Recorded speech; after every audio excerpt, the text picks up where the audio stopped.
Hi, I'm Dr. Patti Farris. I'm a board-certified dermatologist, and I'm your host for this episode of the Science of Skin podcast.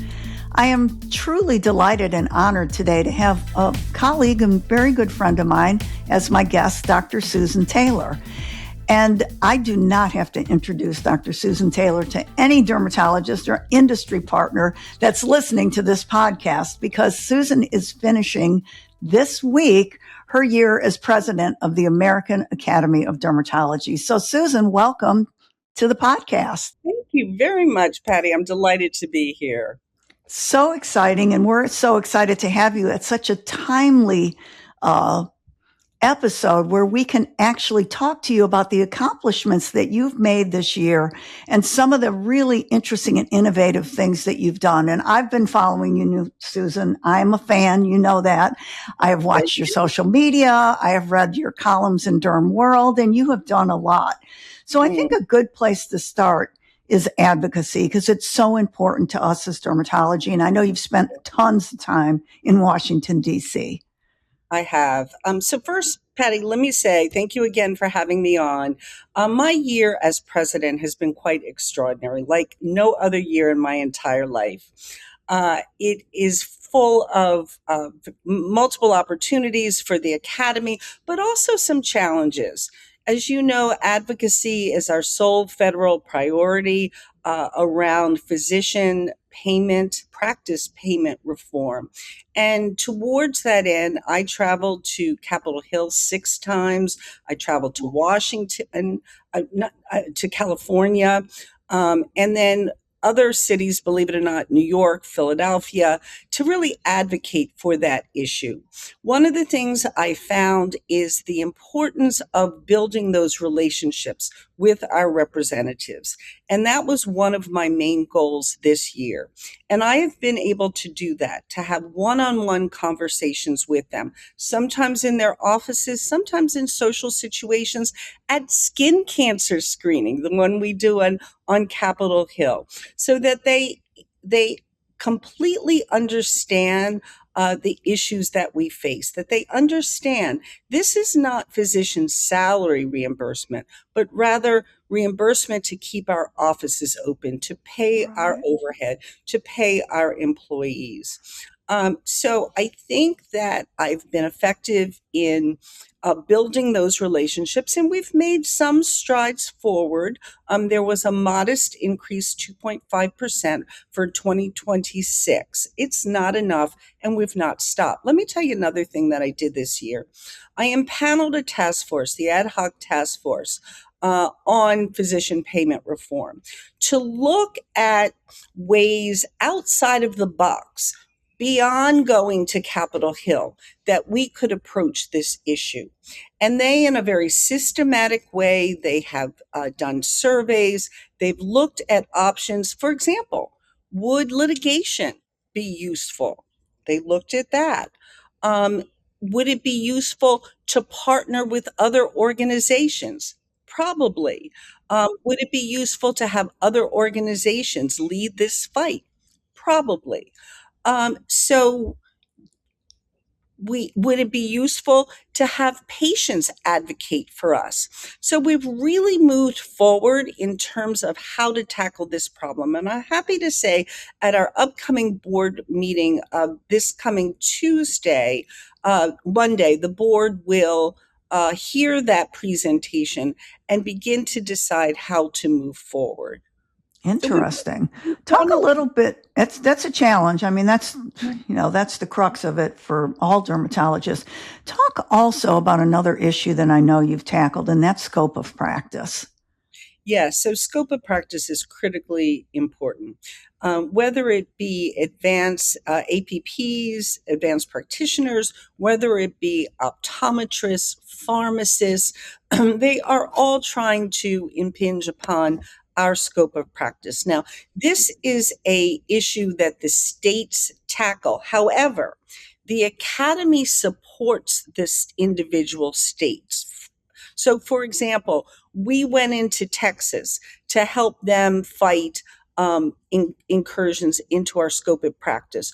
In Indiana, pharmacists wanted to do this program where they diagnosed, test, and then treat patients. We helped them. We provided the resources to the society in Indiana to fight that. So the academy is really leading along with the states.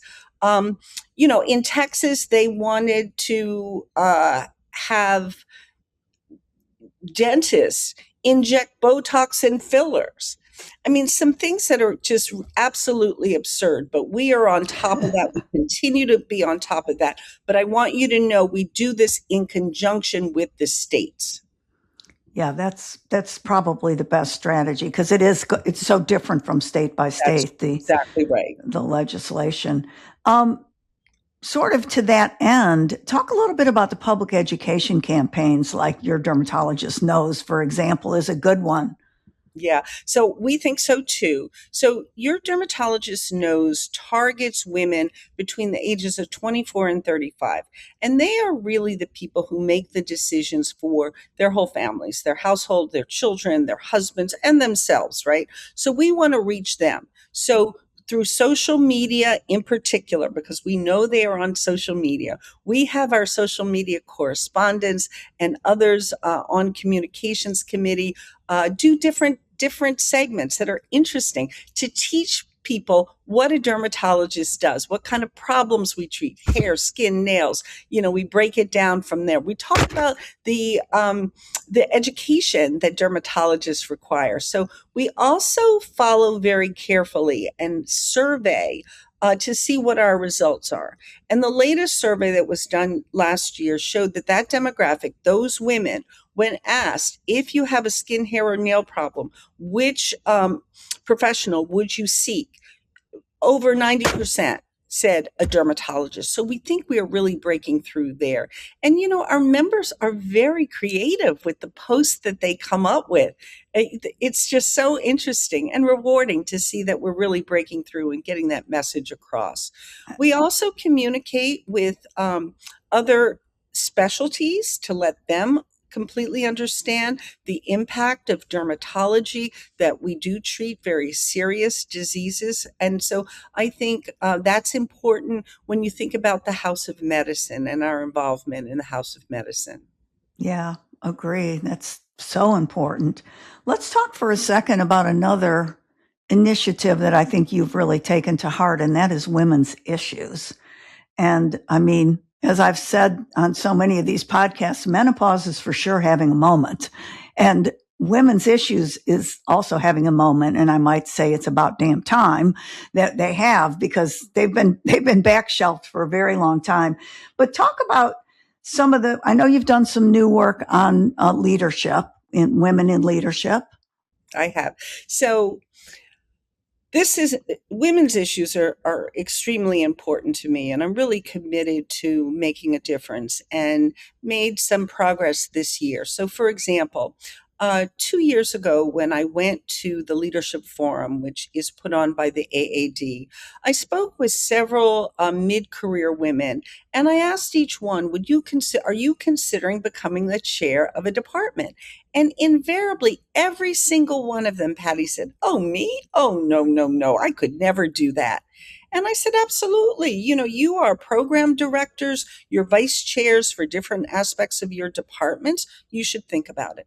So I went back to the academy and I had a very good conversation. And what we decided to do was at the next year's leadership forum, which was 2025, to have a section devoted to women in leadership. So we had a half a day. We had a great educator and facilitator, Dr. Luann Thorndike, who came in, and there were a whole host of topics that she talked about. Gracious self-promotion, for example, something Ooh. very hard for women to do. Time management, plotting your next course. So that was very well received, and I'm very happy to say in 2026, we are going to do something similar. At our academy meeting this week, we are going to have a session on global women leaders. What I was delighted to find in my travels this year was that the president of the European Academy of Dermatology, the Spanish Academy of Dermatology, the British Academy of Dermatology, the Indonesian Are they all Academy, women? they're all women. All women. Bravo. And I've decided to bring them together for a session on Sunday Oh, from 2 to 5. Each will tell her story, and then we'll have a very thoughtful panel discussion. We invite all Academy members, men and women, early career, young physicians, and those more mature in their careers to join us at this particular session. oh, So well, those are great, some of the, Susan. I am so excited. I'm the moderator, Patty, of that session. I'm also very involved in social media that you mentioned. And I read an article out of Harvard, my alma mater, that pointed out that although women in our general society have a much longer longevity than men, that's not the case for women physicians. Although that study did not pinpoint why, there were several ideas as to why that could be. And of course, women spend more time with patients. We spend more time with our medical records. We demand excellence from ourselves, but also the second shift, what they call the second shift. And that is all of the time that we devote once we go home to planning, to organizing, to taking care of the children, to taking care of the husband, the home, our parents, right, grandparents. And that is having a real effect, a negative one on our longevity. And because of that, I've started to make posts on my Instagram at Dr. Susan Taylor, Dr. Susan Taylor, about mechanisms for us to offload some of those burdens, be it outsourcing, be it delegation, for example, be it creating a mission statement for a personal mission statement for ourselves. And anything that we are asked that deviates from that, we know we should say no. And it empowers us to say no. I try to empower women to know it's okay to delegate. We don't have to do everything. Delegation is leadership. So that's another thing I've done in regard to women. Yeah, that's such an interesting and great point. We're such multitaskers. I hate to ask anybody to do anything. And why? I mean, my kids have staffs of multiple people, and I'm like, why am I doing everything?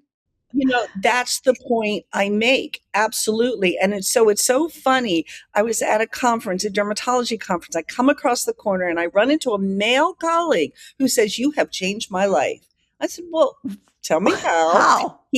His spouse is also a dermatologist. They heard the post. They went out to dinner. They decided to increase their household help. They have a Oh, I household love manager. this. They have someone who does all types of mundane household duties. They have extra help with the children. And he says it's transformative. Of So course it these are is. messages not only for women, but for men as well. And, for myself, I remember when my mother was still alive, at one point she said to me, "Well, Susan, could you hire anyone else?" And I said, "Well, Mommy, if I had more money, I would." At that point, I had a housekeeper, I had a nanny, I had a personal assistant, I had people at the office. But as I said, delegation and outsourcing is really leadership. Yeah, and it's so crucial. I'm reminded of a post I saw with you and Maddie, your daughter, and she was asking you about hiring a personal assistant.